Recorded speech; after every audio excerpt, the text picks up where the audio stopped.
cool and the... I'm totally, what, no? What? Is it Sister Sledge? Oh, I'm thinking of Celebration. Okay, goodbye. I'll see you later. I'm only the American in the crowd. I don't know my own culture. Okay, that's right, Sister Sledge, okay. Forget I said that, let's start over. So anyway, thank you, Pedro. So there's something else about We Are Family. That's also gonna be our Pavlovian response. When you guys hear We Are Family, that's the sign to reconvene back here, okay? Does that make sense? And you can dance on the way back if you want. That's totally up to you. Yeah. Okay, so let's talk about our first speaker tonight. It's going to be Jonathan Bedford. I'll tell you a little bit about Jonathan. So he's got, and Jonathan also is in favor of We Are Family, right? Okay. He's pro. What? That was the Oscar music. Exactly. I got played off. Yeah. Okay. I like to thank my agent and all. So Jonathan has 25 years of sales marketing experience in IT and technology. Started his career at Hewlett-Packard, right? Securing leadership roles at GKN Aerospace and GXS. More recently, he spent 4 years with OpenText, leading the EMEA Business Network commercial operation and being a member of the global leadership team. Today, he leads SiteMinder's global commercial operation to drive net new customers and revenue growth through greater customer adoption of the company's full platform offering. In addition to his responsibilities for SiteMinder's PMS partnerships and reseller network, he guides and mentors the company's expanding is good, right, sales team, as they look to make a difference for the world's 1 million hotels. Jonathan holds a bachelor's degree in engineering with honors from Loughborough University. Please welcome to the stage, Jonathan Bedford.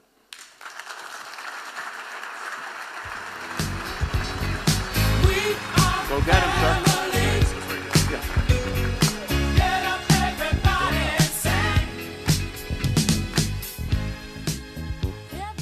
So probably the first thing to say is, can I hire you? Because I really like the idea of every time I walk into a room, I get a welcome like that. I'm going to write that up on my CV.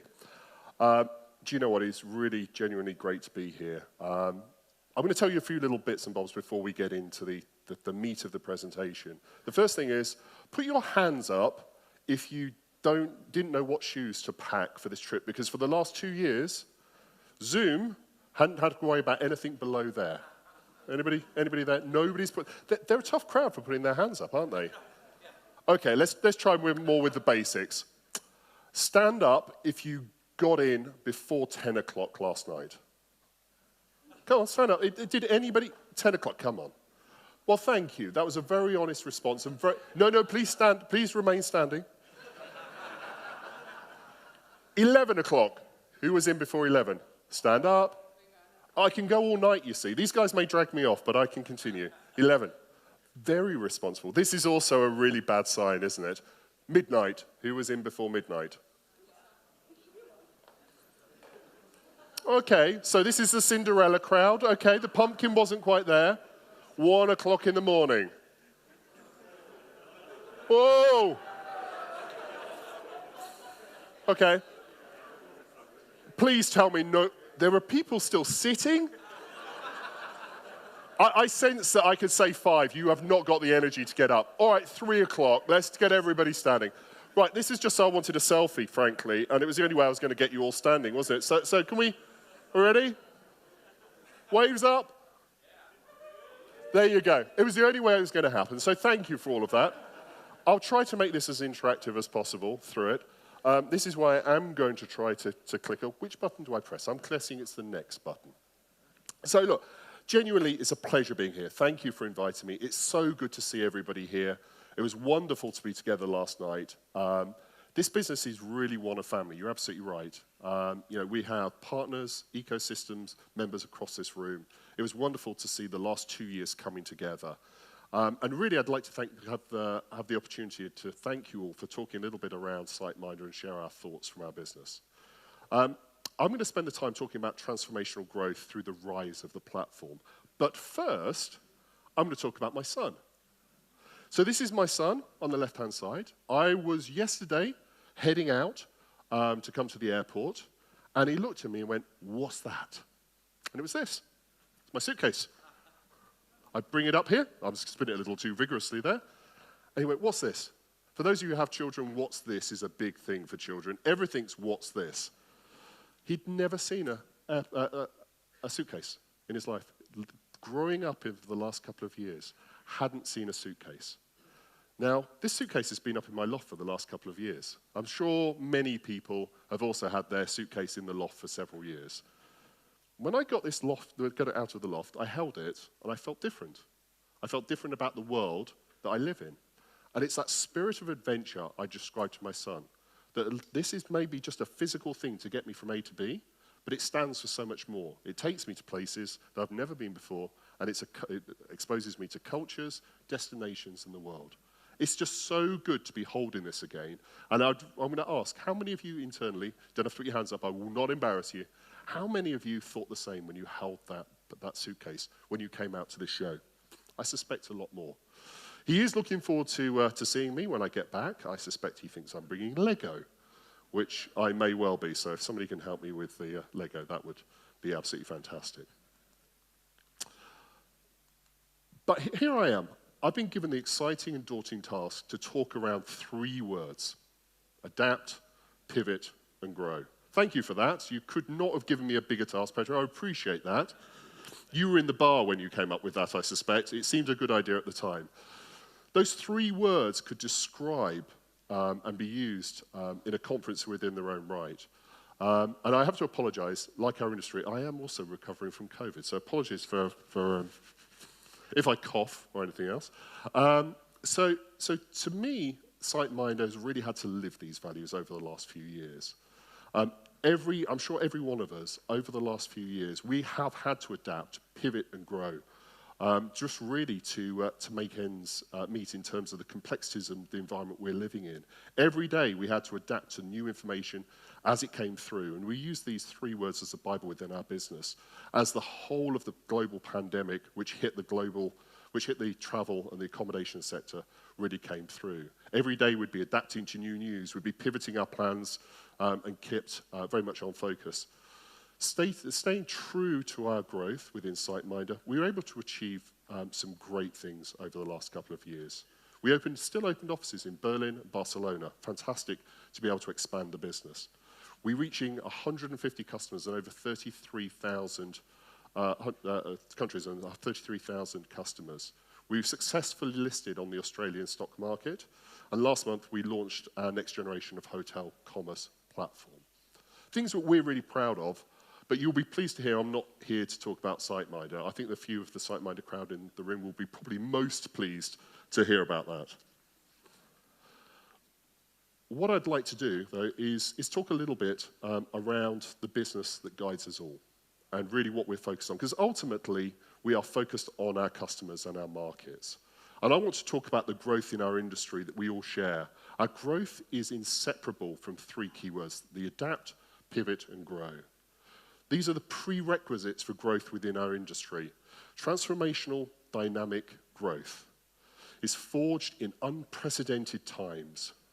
Put your hands up if you have heard the word unprecedented far too many times in the last few years. Yeah. There's a whole bunch of new words gone into the dictionary over the last years, I sense, in business. At SiteMinder, we champion this growth and have a firm conviction that it's what's necessary to strive today, and basically embracing technology to revolutionize the hotel industry. Moving from what was an largely undigitized footprint to being on par with retail and banking sectors, meeting the demands of our customers' omni-channel requirements. Our core belief is by realizing their full potential, accommodation providers can become the catalyst for travel growth in its entirety. I'll put my hand back on here because it sums it up. I put it on here and I wanted to travel. I wanted to find the opportunity to travel. I vowed to my wife that I'd go home and I'd book a holiday. We'd spend time away.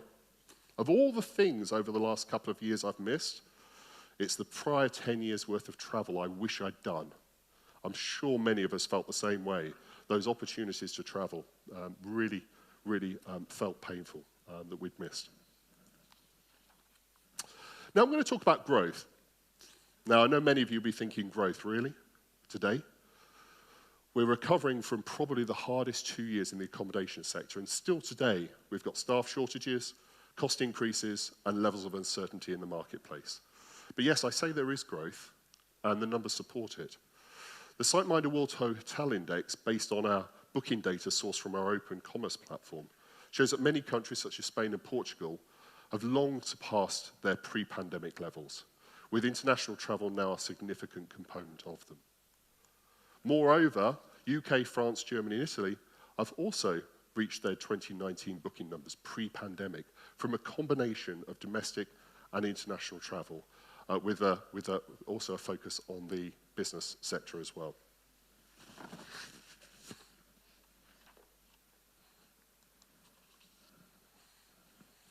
Guests are also booking with greater confidence than ever before, very much before the pandemic, with these longer lead times. And that demonstrates that they have confidence in the market. They no longer feel the urge to book within 24 hours because of the changing market conditions. This is our new sense of normalcy. And funnily enough, last night, it really felt that. Normalcy, what an amazing word when it arrives. For me, the last month, we have received this normalcy. Things have suddenly become stabilized. 3 months ago, I was in Bunker, Oxford, waiting for the world to continue in its current guise. Today, I sit in front of 300 people and have the opportunity of meeting with many of you last night. I know this is going to be a fantastic couple of days where we're all going to share stories and thoughts from the last couple of years. But that normalcy has really arrived just as quickly as the pandemic, which is fantastic. It just goes to show that human nature wants to survive and thrive. As Herculitus once said, get this, aren't I being deep and meaningful here? A man can never swim in the same river twice, for it's not the same river, and he is not the same man. In other words, things will never go back to how they were. They are changing. I think you also said the only constant is change. Obviously a smart guy. What we're seeing is an acceleration of the underlying trend that was already in our marketplaces. We were talking about this last night over dinner. The market has accelerated because of the pandemic and suddenly brought into sharper focus, a more urgent focus around some of these trends we were seeing. At the heart of this fundamental shift is the unstoppable march of technology and implications for our industry. But I'd like to look at some of the numbers first, and I'm sure some of you might be aware of just the sheer size and magnitude of the e-commerce revolution. According to analysts, e-commerce grew 30% in 2020, 20% in 2021, so 50% growth over a 2-year period. I'd like to say I did my fair share of that. For those of you who are familiar with the challenges of ordering on Amazon, you ordered so many things during the pandemic, you didn't even know what was being delivered. And at some point, everything became a lucky dip and a surprise. I'm sure many of you felt that and experienced that firsthand. More importantly, e-commerce is rapidly projected to be 25% of the global retail industry. Massive year-on-year growth within that sector. But it's not just the size of e-commerce, but also how the consumers are shopping. Today, consumers hop across multi-point, omni-channels, looking at social media, websites, apps, and stores. 73% of consumers visit multiple channels when shopping. I personally do. YouTube, I'll Google, I'll be looking at the manufacturer's website, I'll be looking at the retailer's website to make sure that I'm making the right decision, the informed decision. They look and expect a seamless, frictionless experience. Multi-channel consumers also spend 30% more and are brand advocates. So we need to generate multi-channel consumers within our industry. Those selling also gain significant success through multi-channels, increased revenue streams. This isn't just an online phenomenon. For those of you who did click and collect during the pandemic, you will also have seen a resurgence in this area, and 62% growth month on month. Sorry, annually. And this really helps identify and drive that fusion between digital and physical space. I'm sure many of you have seen the quick codes on bars and restaurants. The hotel that we were in yesterday, you could see the menu by being online. Equally, I've just returned back from a business trip to Sydney, so I was one of those statistics on the previous slide. And in many restaurants now, because of the staff shortages, they've moved to an environment where you actually order online, pay online, and that reduces some of the pressures within the organization. Equally, social media has its part to play. Social media and mobile becoming indispensable to our customers, to our consumers. 72% of customers favor a mobile experience. That doesn't shock anybody. Every one of us uses the mobile as the gateway tool for information. Last year, smartphones accounted for almost 70% of all retail website traffic. I love the phrase smartphones as if there's an alternative now. Perhaps I'll change that for future. That feels like it's something where I should be talking about facts at the same time. 90% of consumers would recommend a brand they follow on social media. We want to be advocates of brands. Twitter and Facebook users will also likely spend more money with the brands that they follow. Again, no surprise there. You're an advocate of that brand. Now, you might ask yourself, isn't this just retail? How does this impact the hospitality sector that we all serve? Well, the truth is, this is also coming straight through into the hospitality space. Travelers visit an average of 38 websites before booking a trip. Again, I very much always believe on a personal view, I should share some of my feelings about this. I've spent 2 years looking at Disney World, and frankly, I've visited it at least 38 times a week. So I might be skewing the numbers personally. Equally, a guest will visit 4 different touch points before making an accommodation choice.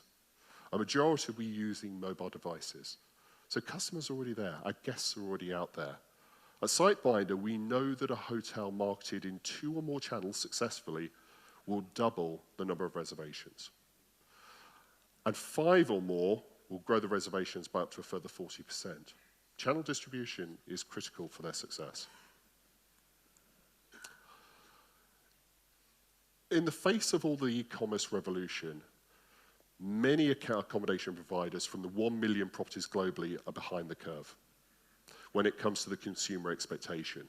Many are focused on the day-to-day activities of staff shortages, rising costs, health and safety requirements, and also trying to manage and get those rooms full. So continue to focus on the day-to-day operation of the business.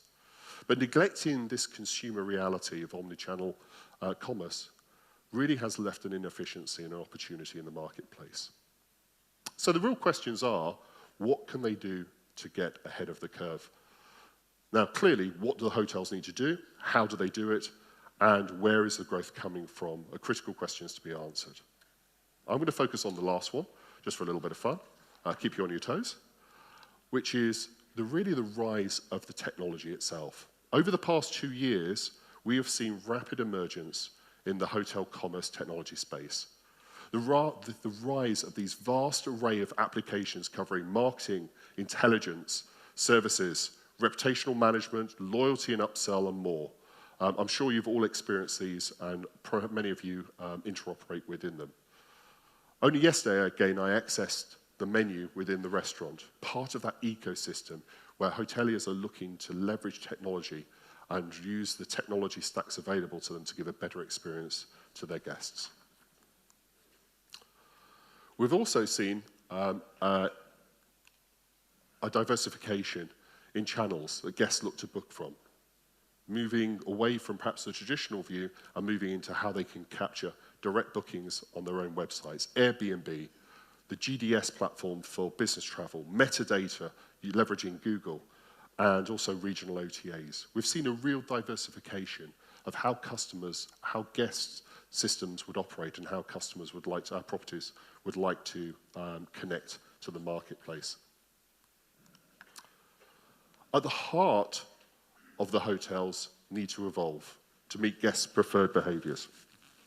Staying ahead of its competition, we as technology providers must seek to help them provide better visibility, deliver targeted marketing with stronger conversion rates, greater monetization of the guest journey, higher guest satisfaction, brand advocacy, and the return of customers year on year. At SiteMinder, we believe that the platform is the way that we can truly deliver this. So what is platformization? It's a hell of a word to get out in its own right. Really, before we get into how, it's really the question is, why do so many customers and businesses, why are they moving en masse to it? Luckily, Google helped me a little bit on this. But in essence, a platform really allows you to not think about, or rather put it another way, in most traditional terms, we think about companies competing with their own products and services. Platformization allows you to think of the ecosystem, and it allows you to think beyond your own products and services to the ecosystem of your partners and your partner services. And it allows you to think about your competitive advantage as part of that ecosystem, rather than just purely your own individual company's capabilities. I think Philip Kotler said it perfectly, and he's often known as the father of marketing, when he said, the new competition is no longer between individual companies, but rather between complex ecosystems which compete to obtain the best customer service and lowest cost. We see this today in many companies, Apple, Google, Amazon. Every one of you today will have a phone in your pocket where you have made a decision on an ecosystem, not just the device, but the ecosystem that it supports. Now, funny enough, I was in Sydney in our head office for the last couple of weeks, and I had the opportunity of meeting different crowds within our company. I met our sales team, who were predominantly Apple users. Why were they Apple users? They loved the user experience. It was simple, it worked. I went into the developers meeting, and funny enough, I asked the developers what they were using, all using Android, because they wanted that ability to control and customize their environment for their own use. Customers will make their decision on ecosystems, and we need to be thinking about those ecosystems. I would also say that last night was a really good ecosystem, and for those of you who were 3 o'clock, you definitely lived up to the expectations of an ecosystem there. Platformization, really what we're talking about here is still in its infancy. There is so much opportunity to grow the ecosystems out, grow out the platforms within our business. But we need to collectively own the vision of it. We can leverage the value of people who are already ahead of us in this race, within the retail space and the banking space, but we need to carve and forge our own future for transformation. What does this look like today? By allowing accommodation providers to design, implement, and manage a fully integrated commerce strategy, platforms can enable a true control of performance and place the future into the hospitality industry's own hands. Dynamic real-time data sourced through platforms can give hotels the ability to optimize rates across all channels whilst gaining new levels of insights. We can also look at big data through omni-channel commerce platforms. Hoteliers can get that extra edge, achieving a panoramic view of each guest rather than the siloed data of today. A platform should also stand for the future. It should be able to simplify connections to thousands of the highest ranking hotel software and experts, giving choice to control, growth, and destiny. Now, clearly there are barriers to why platforms and open systems haven't yet been established. We've thought long and hard about it, and there's 3 key reasons. Decision paralysis, friction, and inaccessibility. And we, as hotel technology providers, we have to resolve this. We have to remedy this, and we have to solve this for our customers. Decision paralysis in itself is one of the hardest things to overcome, which is this overwhelming feel that it's a difficult decision to actually make. I'd sort of describe it at a personal level as a streaming problem that I personally have on Netflix. If somebody gives me an hour, I will spend 45 minutes to judge what is not worthy of spending my hour with, and then, as a result, not watch anything. I'm sure people can probably recognize that decision. It is difficult to make the right decision. But with open platforms able to connect to wide ecosystems on new and existing platforms, it will mean that hoteliers can leverage their existing investments and technology, as well as benefit from the future vision. Friction. It's not just the guests who are omni-channel consumers, hoteliers are too. They expect technology providers to offer a seamless and quality journey through. However, they face fragmentation, friction, and experience when trying to connect partners together. In contrast, platformization offers the hotel technology free access to how to access platforms and create customized stacks from a vast ecosystem of partners. A lack of accessibility. Until now, many of the best and well-known platforms have only been available to the groups and larger space. Times have to change. We need to strive so that all platform access can be delivered to all hoteliers, no matter the size and location. Now is the time for the platform. This is why at SiteMinder we are evangelists for platform. We want to empower hotel commerce technology and to move us to the omni-channel era. When done right, hotel commerce technology will be transformative in the hands of the hotelier, helping them to be active agents of growth and development and drive for a sustainable industry. Thank you.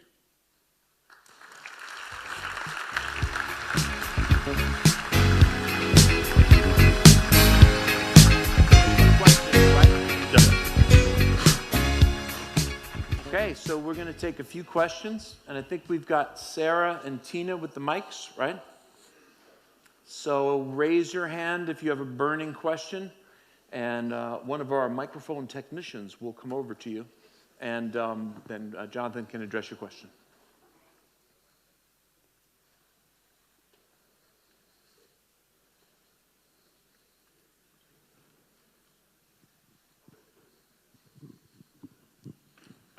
Question. I'm a little bit surprised because I just saw on one of your slides that still people are looking at 38 websites before they're booking. I know my conversion rates went up from 1% to 8-9% the last 20 years. So didn't that really change because people are a little bit sick of searching around and Google Meta made it possible to not look at a lot of websites anymore? So I think you clearly perhaps a little bit bucking the trend in terms of the general statistics within the marketplace. But I believe that genuinely customers are still spending a lot of time looking and aggregating data across multiple sources. I'm going to talk from personal behavior now, which is when I look to make a considered decision.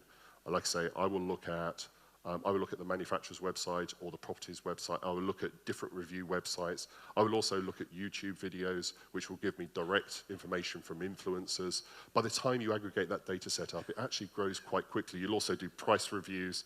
It's amazing how quickly you don't realize within 10 or 15 minutes, could potentially have looked at 15 to 20 different information sources. Now, if they are all consistent, then absolutely you will be more successful. Thank you.